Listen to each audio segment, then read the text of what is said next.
ఉమ్మడి పశ్చిమ గోదావరి జిల్లాలో అభ్యర్థుల మధ్య పోటాపోటీ కనిపిస్తోంది. దెందులూరులో వైసీపీ అభ్యర్థి అబ్బయ్య చౌదరి, టీడీపీ అభ్యర్థి చింతమనేని పోటీ పడుతున్నారు.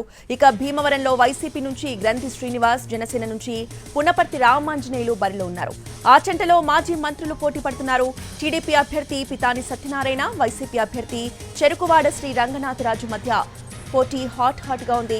అలాగే ఏలూరులో వైసీపీ నుంచి మాజీ మంత్రి ఆళ్ల నాని, టీడీపీ నుంచి బడేటి రాధాకృష్ణ ఎన్నికల్లో పోటీ పడుతున్నారు. ఇక తణుకులో కూడా రాజకీయం కాకురేపుతోంది. మంత్రి కారుమూరు, టీడీపీ అభ్యర్థి ఆరుమిల్లి రాధాకృష్ణ మధ్య పోటాపోటీ నెలకొంది.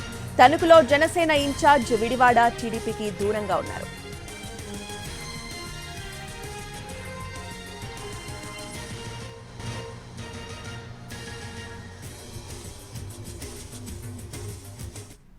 ఉమ్మడి పశ్చిమ గోదావరి జిల్లాలో అభ్యర్థుల మధ్య పోటాపోటీ కనిపిస్తోంది. అక్కడి నుంచి లేటెస్ట్ అప్డేట్స్ ని మా ప్రతినిధి మల్లికార్జున్ అందిస్తారు. మల్లికార్జున్, రోజా, ఉమ్మడి పశ్చిమ గోదావరి జిల్లా ఒక డిసైడింగ్ ఫ్యాక్టర్ గా ఉంటుంది.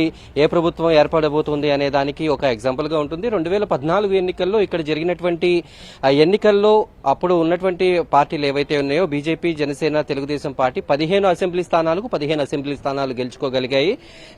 గత ఎన్నికల్లో 2019 ఎన్నికల్లో వైసీపీ ప్రభంజనం ఇక్కడ కొనసాగింది. వన్ సైడ్ గా 15 అసెంబ్లీ స్థానాలకు 13 అసెంబ్లీ స్థానాలు కైవసం చేసుకుంది. కేవలం 2 సీట్లకు మాత్రమే టీడీపీ పరిమితమైంది. ఈసారి ఇక్కడ పోటీ చాలా ఉత్కంఠభరితంగా సాగబోతోంది. ఇక్కడ ఈసారి ఏ పార్టీ ఇక్కడ ఆధిపత్యం చెలాయిస్తే అదే పార్టీ అధికారంలో ఉంటుంది అనేటటువంటి ఒక సెంటిమెంట్ గా కొనసాగుతుంది. ముఖ్యంగా ఇక్కడ చాలా కీలకమైనటువంటి సీట్ల విషయంలో చూస్తే దెందులూరు సీటుకు సంబంధించి రాష్ట్ర వ్యాప్తంగా కూడా ఒక పెద్ద అంచనాలు ఇక్కడ ఉంటాయి. గత ఎన్నికల్లో పోటీ పడినటువంటి అభ్యర్థులు ఎవరైతే ఉన్నారో చింతమనేని ప్రభాకర్ తెలుగుదేశం పార్టీ నుంచి నిన్ననే ఆయన ఇక్కడ బీఫామ్ అందుకుని పోటీలో ఉన్నట్టుగా కన్ఫర్మ్ అయింది. అట్లాగే వైఎస్ఆర్ కాంగ్రెస్ పార్టీ నుంచి 2019 ఎన్నికల్లో విజయం సాధించినటువంటి కొఠారు అబ్బయ్య చౌదరి, వీరిద్దరి మధ్యన కూడా చాలా బిగ్ ఫైట్ జరగబోతోంది. ఎందుకంటే తెలుగుదేశం పార్టీకి కంచుకోటగా దెందులూరు ఉంటుంది అనేటటువంటి టాక్ 2019 ముందు వరకు కూడా ఉంది. కానీ 2019లో దాదాపు 17,600 ఓట్లకు పైగా వైసీపీ అభ్యర్థి కొఠారు అబ్బయ్య చౌదరి సాధించారు. అప్పటి నుంచి కూడా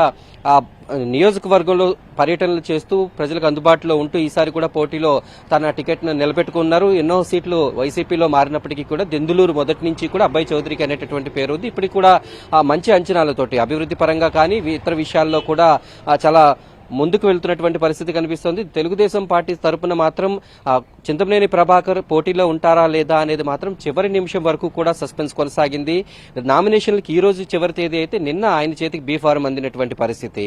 ఎవరు పోటీలో ఉంటారనేటటువంటి ఉత్కంఠత దెందులూరు నియోజకవర్గంలో నడిచింది. అయితే వీరిద్దరి మధ్య జరగబోయేటటువంటి ఫైట్ ఈసారి చాలా ఆసక్తికరంగా సాగుపోతోంది. ఈసారి దాదాపు 50,000 మెజారిటీతో నేను గెలుస్తానని కొఠారు అబ్బయ్య చౌదరి తాను చేసినటువంటి అభివృద్ధి పనులు, రోడ్లు, రహదారులు, ఇతర పరిపాలనా భవనాలు వీటన్నిటినీ కూడా చూపిస్తూ ఉన్నారు. చింతమనేని ప్రభాకర్ మాత్రం తనపై అఫిడవిట్ లో తనపైన నమోదైనటువంటి కేసుల్ని అలాగే నోటు దురుసుని ఇదంతా కూడా చూపిస్తూ ఇప్పటికీ కూడా అనేక విమర్శలు అనేవి ఎదుర్కొంటూ ఉన్నారు. మరోపక్క జనసేన తరపు నుంచి కూడా కొంత అసంతృప్తి గళం అయితే వారి తరపు నుంచి వినిపిస్తోంది. ఇక భీమవరంలో కూడా చాలా ఆసక్తికరమైనటువంటి ఫైట్ ఇక్కడ సాగబోతోంది. మొత్తానికి ఉమ్మడి పశ్చిమ గోదావరి జిల్లాలో చాలా కీలకమైనటువంటి దెందులూరు, తణుకు, ఆచంట అలాగే ఏలూరు సీట్లలో ఏ రకంగా ఉండబోతుంది అనేది మరికొద్ది రోజుల్లో తేలబోతుంది. Right, thank you Mallikarjun.